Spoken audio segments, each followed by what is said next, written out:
Corona काल में भारतीय सेना न सिर्फ अपने जवानों को बल्कि कोरोना से संक्रमित लोगों का भी उपचार उधमपुर के नौदर कमांड अस्पताल में कर रही है। कई लोग इस अस्पताल में आकर ठीक हो चुके हैं और वह भारतीय सेना का शुक्रिया अदा कर रहे हैं। कोरोना की इस लड़ाई में भारतीय सेना अपनी अहम भूमिका निभा रही है। मैं सबसे पहले पूनम शर्मा से पहले मैं एक फौजी की बीवी हूँ और फौजी की बीवी को आर्मी में इस तरीके से ग्रूम किया जाता है कि उसकी डिटर्मिनेशन, उसकी होप, उसकी स्ट्रेंथ कभी कम नहीं होती है। हम फौजी की बीवी हैं, इसलिए शायद मेरा डिटर्मिनेशन, मेरा रेजिलियंस इतना भरा हुआ था कि मुझे भगवान इस दुनिया से ले जा नहीं सकता था।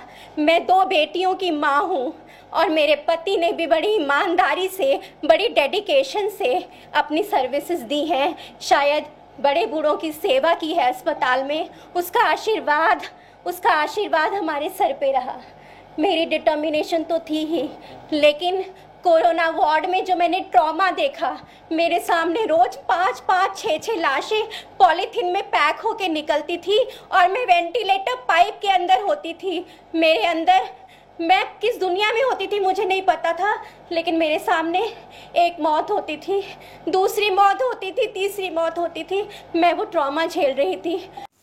जैसी प्रेस रिपोर्ट से पता चला कि सेकेंड वेव हिंदुस्तान में फैल रही है, तो आर्मी कमांडर साहब ने सबको इत्तला दी और एक कॉन्फ्रेंस हुई और उन्होंने हमें बोला गया कि J&K में, क्योंकि कमांड हॉस्पिटल एक टर्शरी केयर हॉस्पिटल है जहां सारे मरीज़ आते हैं और हमारे पास सारी सुपर स्पेशलिटी सुविधाएं हैं, कि हम लोगों को पूरा जोर लगाना है और हर मरीज़ का, चाहे वो फौजी हो, चाहे वो एक्स सर्विसमैन हो या सिविल से कोई रिक्वेस्ट आए, उसका हमें ख्याल करना है और कोशिश हमारी होनी चाहिए कि मैक्सिमम फैसिलिटीज़ इनको एक्सटेंड की जाए।